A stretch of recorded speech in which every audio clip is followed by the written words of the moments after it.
evening all of you. Myself Rajiv Shah, your mathematics teacher of Nice and Stephen Public School, Unit 3rd, Agra. Today I am going to start a new chapter, relation and function. Okay. So first of all, we have to understand what is relation. Relation is nothing but relation is a subset of A cross B. ठीक है, मतलब late ए और B, जहां पे ध्यान देने वाली बात है, A and B are non empty sets. अगर ए और बी दो नॉन एम्प्टी सेट हैं तो रिलेशन क्या है, ए क्रॉस बी का क्या है, subset. The subset of A cross B is a relation. आपको ऑर्डर पेयर के बारे में पता होना चाहिए, जैसे ए बी का ऑर्डर पेयर होता है, ऑर्डर्ड पेयर, ठीक है। और कार्टेशियन प्रोडक्ट के बारे में पता होना चाहिए, कार्टेशियन प्रोडक्ट के बारे में आपको पता होना चाहिए। जैसे एक ए सेट है, एक छोटा सा एग्जांपल लेते हैं, वहां और बी सेट है 3,4, तो ए क्रॉस बी होगा 1 1 3 और 1 4 2 3 और 2 4। इसी तरह कार्टेशियन प्रोडक्ट की ऑर्डर पेयर में आते हैं, ठीक है। खास बात ध्यान देने की बात है, जो फर्स्ट एलिमेंट है वो ए से रिलेटेड है और सेकंड एलिमेंट बी से रिलेटेड है ना, यानी कि ए कॉमा बी फॉर्मेट में है, where A belongs to capital A and B belongs to capital B, ठीक है। इस तरह से ऑर्डर पेयर में फॉर्मेट दिया होगा, या इसे हम इस तरह से लिख सकते हैं, ठीक है। हाँ जी, लगा तो ठीक, रिलेशन इस तरीके से, ये टोटल रिलेशन हो गया, ठीक है। आपको कार्टेशियन प्रोडक्ट के बारे में पता है। हम बात कर रहे थे रिलेशन की, तो रिलेशन कुछ भी हो सकता है। जैसे हमने बोला, एक एग्जांपल ले लेते हैं, एक ए सेट है 1 2 7, एक बी सेट है 3 4, ठीक। और मैंने रिलेशन डिफाइन किया कि x, y इस प्रकार से है कि x is less then x is ठीक है, लेस देन y। x जो है y से छोटा है और x बिलोंग्स टू a है और y बिलोंग्स टू b है, ठीक है।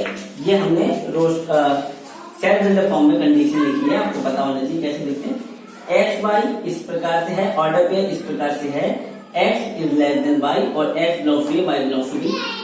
जब हम कार्टेशियन प्रोडक्ट करेंगे तो बहुत सारे एलिमेंट मिलेंगे, लेकिन हमें तो रिलेशन में जो ऑर्डर पेयर आ रहे हैं उन्हें लेना है, तो केवल हम कौन कौन से एलिमेंट ले सकते हैं। अगर देखें तो एक्स छोटा है वाई से, तो 1,3 ले सकते हैं, ठीक है। 2,3 भी ले सकते हैं, सही है, ठीक। और 1,4 भी ले सकते हैं, ठीक है। 2,4 भी ले सकते हैं, ठीक है। और बाकी कोई और ले सकते हैं, और नहीं ले सकते, क्योंकि 7,3 आ जाएगा, 7 बड़ा हो जाएगा, 7,4 ये बड़ा हो जाएगा, तो आप नहीं ले सकते। This is the relation. Relation केवल यही एलिमेंट बना रहे हैं, जबकि ए क्रॉस ए अगर हम निकालते तो कितने एलिमेंट, कितने ऑर्डर पे मिलते हैं। अगर देखें, मल्टीप्लाई करके देखते हैं, 1 2 3 4 5 यानी 3 मल्टीप्लाई 2 यानी 6 मिल जाते हैं, ठीक है। हमें टोटल ए क्रॉस बी में अगर हम नंबर ऑफ ऑर्डर पेयर निकालते तो 3 × 2 यानी कि 6 ऑर्डर पेयर मिलते हैं। अभी केवल 4 मिल रहे हैं, तो मतलब रिलेशन में केवल 4 एलिमेंट है, इसलिए 4 एलिमेंट मिल रहे हैं, तो ये आपका हो गया सेट। तो set is the subset of A cross B. ये जरूरी नहीं है कि ए क्रॉस बी के सारे एलिमेंट ही सेट, सारे एलिमेंट ही रिलेशन बनाए। रिलेशन का मतलब है वो छोटा पार्ट जो कि ए क्रॉस बी से related, okay.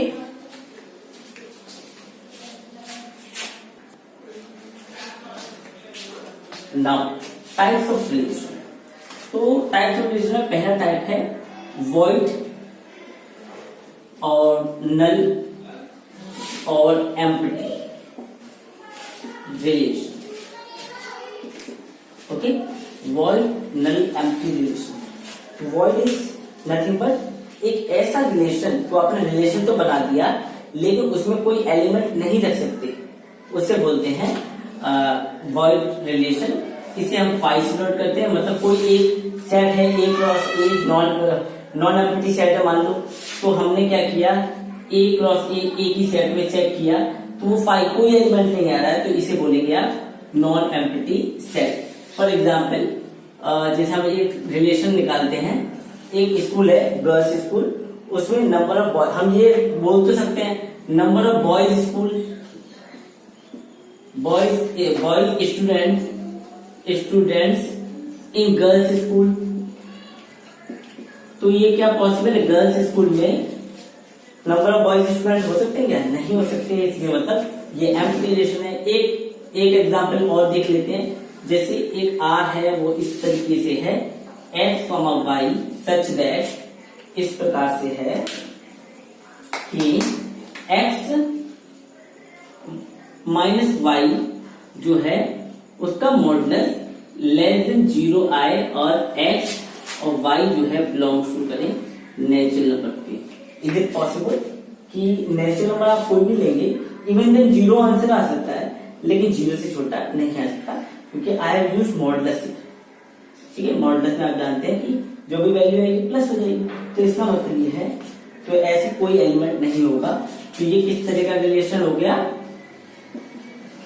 Empty relation. Okay, आपको पहचानना है एम्प्टी रिलेशन क्या है, तो आप इस तरह से पहचानेंगे।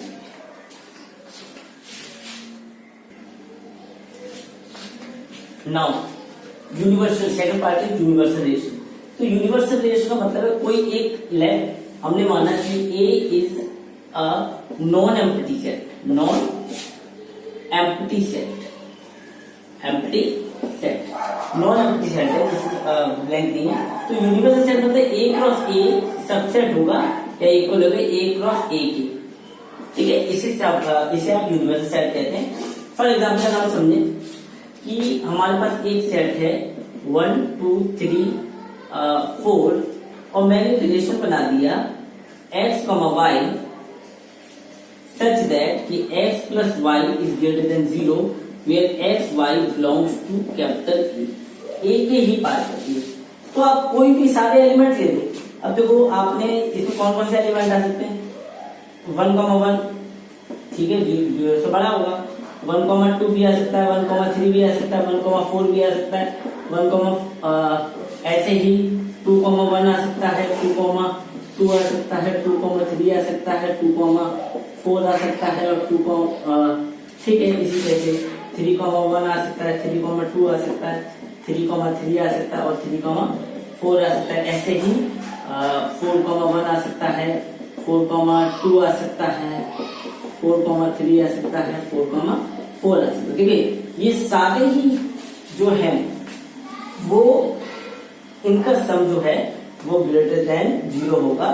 तो अगर मैं ये देखें तो ये क्या, अगर मैं ए क्रॉस ए निकालता तो ये पूरा ए क्रॉस ए नहीं होता, तो मतलब रिलेशन में सारे एलिमेंट ए क्रॉस ए के आ रहे हैं, तो वो सारे एलिमेंट आ रहे हैं, तो यानी कि ये जो रिलेशन है this is universal relation, universal relation. तो मतलब एक ऐसा रिलेशन जिसका आप ए क्रॉस ए कर रहे हैं या ए क्रॉस बी भी कर रहे हैं, तो वो सारे एलिमेंट को कंज्यूम कर रहे हैं, उसे बोलते हैं universal relation. Now the third part is identity relation. Identity relation. तो आइडेंटिटी रिलेशन क्या होता है, आइडेंटिटी रिलेशन को आई ए से नोट करें तो यही है, यही रिलेशन है, आई ए से रिप्रेजेंट करते हैं आइडेंटिटी रिलेशन को। तो ए कोमा ए सच दैट ए जो है वो पार्ट है किसी सेट ए का, कोई सेट ए है उसका पार्ट है, ए कोमा ए एलिमेंट होना चाहिए। मतलब अगर ए क्रॉस ए में ए कोमा ए होना चाहिए। जैसे इसको एक एग्जांपल से समझ सकते हैं, जैसे हमारे पास एक सेट है 1 2 3, ठीक है। अब आइडेंटिटी रिलेशन होने के लिए आपके पास 1, 1 2,2 और 3,3 ही होना चाहिए। ठीक है, अगर ये रिलेशन है तो इसे बोलेंगे आइडेंटिटी रिलेशन। ठीक है, याद रहेगा। और कोई एलिमेंट नहीं होना चाहिए, बस आप ध्यान रखिए केवल ये ही एलिमेंट होने चाहिए, इसे बोलते हैं आइडेंटिटी रिलेशन। ठीक है, अब कुछ इंपॉर्टेंट रिलेशन है, वो आप देख लीजिए। पहला इंपॉर्टेंट चल रहा, 3 बता चुका हूं। 4 रिफ्लेक्सिव रिलेशन। तो रिफ्लेक्सिव रिलेशन क्या है? अगर ए कोई नॉन एम्प्टी सेट है, let A B any non empty set, तो जो रिलेशन है वो होना चाहिए A, such that A belongs to A। ठीक है, अब आप बोलोगे ये क्या बात हुई, आइडेंटिटी रिलेशन भी यही था और रिफ्लेक्सिव रिलेशन में यही था। एक्चुअली इसको इस तरीके से समझ सकते हैं। होता क्या है, जैसे कोई एक सेट है 1 2 3, वही सेट लेते हैं, तो रिलेशन में आपके 1 1 2 2 3 3 इसके होने के साथ अगर और कोई भी एलिमेंट और भी है, जैसे 1 2 हो गया, 3 2 हो गया, तो ये जो रिलेशन है वो रिफ्लेक्सिव रिलेशन होगा। Yes, it is a reflexive relation, but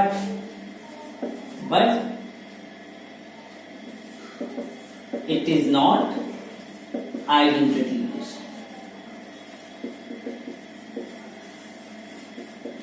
ठीक है, ये रिफ्लेक्सिव रिलेशन तो होगा, आइडेंटिटी रिलेशन नहीं होगा, क्योंकि आइडेंटिटी रिलेशन होने के लिए केवल इतने ही एलिमेंट होने चाहिए थे, ये नहीं होने चाहिए थे। इसका मतलब ये हुआ, एक बात हमें समझ में आ गई कि every identity relation is a reflexive relation.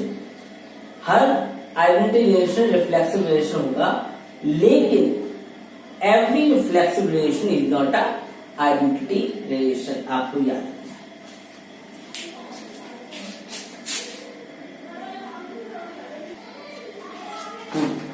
अगला part, symmetric relation.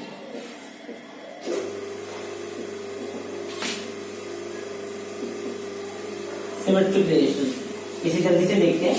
Symmetric relation इस तरीके से है, जैसे कोई एक एलिमेंट, ठीक है, लेट हम सपोज कर लेते हैं इफ ए कोई है वो रिलेटेड है बी से, तो for every relation B also related to A होना चाहिए, मतलब बी भी रिलेशन में पार्ट होना चाहिए। ठीक है, इस तरह के आप जो रिलेशन देखेंगे सिमेट्रिक रिलेशन होंगे। एग्जाम्पल अगर हम देखें, कोई रिलेशन इस तरह का है 1 2 2 1 3 4 4 3, तो इसमें देखो 1 2 2 1 भी आ रहा है, 3 4 3 भी आ रहा है, तो ऐसे जो रिलेशन है वो आपके सिमेट्रिक रिलेशन कहलाएंगे। ठीक है, सिमेट्रिक रिलेशन का मतलब है आपको ये चीज गिवन है, आपको ये प्रूव करना है। ठीक है, मतलब ए बी से रिलेटेड है, ये तो दिया होगा, क्या बी ए से भी रिलेटेड है? तो एक एग्जांपल और समझ लेते हैं। ठीक है, कि अगर मान लो आर जो है इस प्रकार है कि एक्स, एक सेट ले लेते हैं, एक सेट लिया ए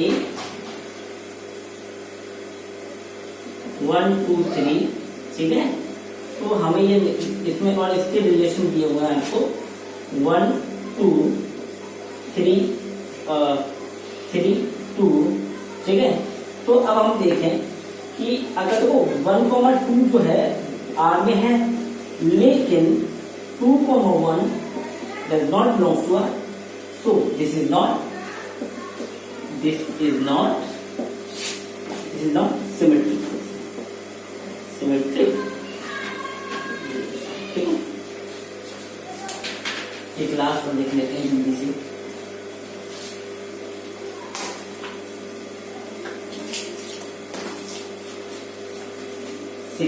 ट्रांजिटिव रिलेशन।